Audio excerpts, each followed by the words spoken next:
Parashar, a improv comedy expert, joining us live on Fox 43 Morning News to give us some insights. Welcome aboard, Avish.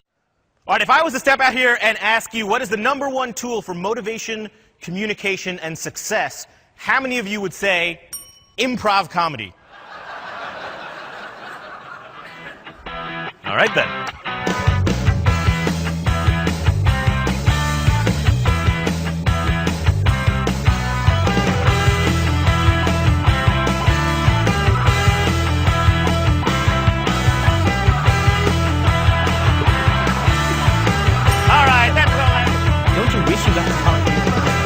Take about 30 seconds, get started, and I'll tell you when to switch.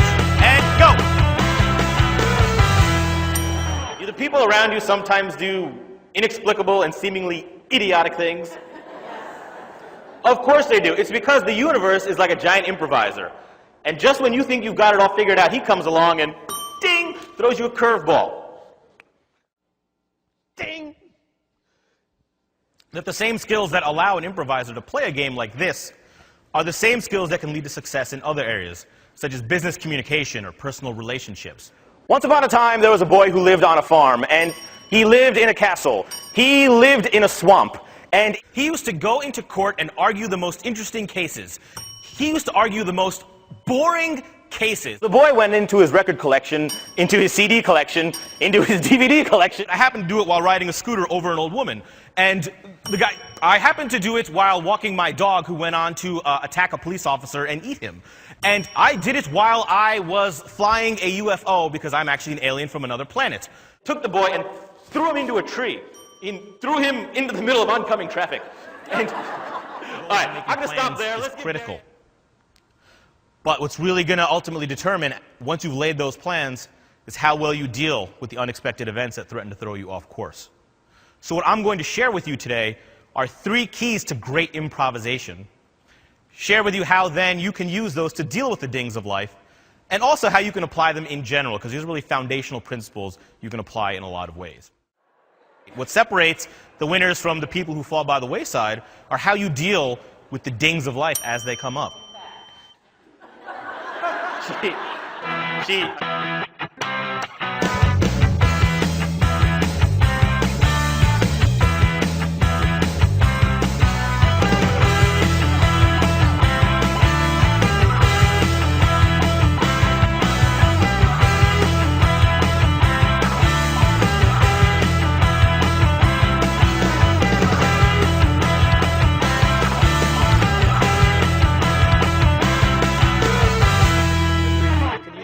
Your own pet peeves, and traffic may bother you too. I don't have time to get into all of them, but just to mention a few others that maybe you can relate to. People who miss their exit on the highway and then drive in reverse on the shoulder for 1.5 miles. The person who forgets to knock the snow off the top of their car, so when you're behind them on the highway, you're driving through a blizzard. Anyone who wastes my time trying to parallel park in a spot that is clearly too small for their car. And on the flip side, anyone who takes 18 attempts to get into a spot that is 3 car lengths long. People who don't turn their headlights on when it's raining. Any idiot who can't seem to manage to park between the white lines in a parking spot. People who signal without turning. People who turn without signaling. And finally, anyone who tries to go through the easy pass lane when they don't have an easy pass, which backs up the easy pass lane, which defeats the entire purpose of having an easy pass in the first place. Yes, and also is what separates people who are great when ding happens from people who struggle. I know. I almost yes-butted myself right out of any success as a speaker. When I first started speaking, I went to an organization called the National Speakers Association. It's a wonderful organization. I liked everybody there, except for one. You know how you walk into a room and you see that person, you're just like, I'm not going to like her. You don't even have to have a conversation, it's the vibe they send out, you know, just that attitude from the stance. You're like, I'm going to avoid that person, and I did. But again, the universe, too smart for me. She turned out to be in charge of the newsletter. I wanted to contribute an article to the newsletter. So I walk up to her, say, all right, I got to talk to this person. I walk up to her and say, excuse me, Kristen? Unfortunately, her name was not Kristen. It was Kirsten. Like ear. Kirsten. I don't know, man. Some people got a real issue with their names. You know, It's like, they might not say anything, but they give you that look of death. That look just says, I would like to thrust my arm out, shove it into your throat, rip out your larynx and rewire it, shove it back so you can never mess up my name again. That's the look I was getting. Now, fortunately, she couldn't do this to me because she's this big and I know karate. But this is the look I got, and I'm like, you know, you think I'd have more sympathy. You may not have realized this, but I don't have the most common name in the world.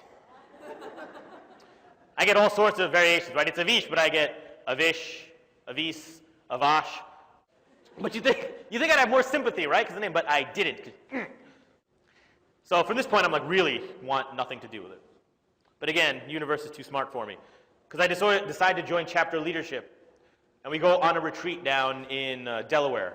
We're going to spend 24 hours in a small condo, all of us in this one area. So I'm sitting there in the morning, ready for the meeting to start. Who comes walking in the door? Little Miss Sunshine. I'm like, oh, come on! Why are you doing this to me? I got to spend 24 hours with this person that all I want to do is avoid.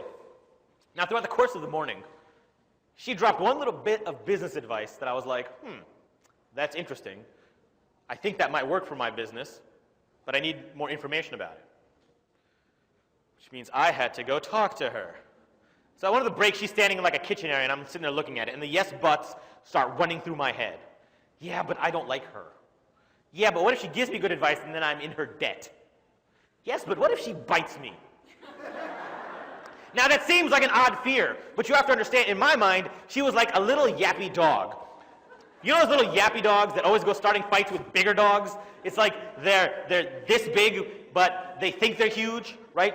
Little body, big voice, lots of attitude. That's what she was like to me. Little, red-headed, yappy dog. Didn't want to go talk to her. But then I said, hey, let's not be hypocritical. You stand in front of a stage and tell hundreds of people to say yes and. It's time to start walking your own talk, which I think many of us can do, remind ourselves from time to time. So I say, all right, instead of saying yes but, yes and, what if she gives me a good piece of advice that helps my business? Yes and if it helps me, does it really matter what the source is? So I suck it up, and I walk over to her and I say, excuse me, Kirsten, you got it right. And I ask her a question, and her response comes back as informative, nice, and friendly. Like, huh. So I ask a second question. Again, informative, nice, and friendly. Second question leads to a conversation. It leads to us kind of chatting all retreat long. So much so that when we leave, we exchange business cards, say, we should talk at, let's get together for lunch or something. So we get together for lunch. Now, lunch is normally like an hour, 90 minutes, 2 hours tops. We ended up sitting in a Panera Bread for 5 hours, just talking about our businesses and getting to know each other and learning we have a lot in common. Now, before you get ahead of me here, I know you're thinking, ooh, this is like a John Cusack movie. I bet they formed a relationship. No, in fact, we did not form a relationship. Although for the sake of my storytelling, it would be really cool if we did, but make a great story. But no, we didn't, but we did become really good friends. We end up talking all the time. She's one of my closer friends now. More importantly, more relevant to you in a business context, she became one of the best business contacts I ever had. The first year I really started seeing success in this business, I could look back at my work and track 50 to 75% of my work somehow back to her. What are you saying yes but to in your own life? What opportunities are you letting go by because you're so sure something's not right or something won't work? What do you need to step back and say yes and?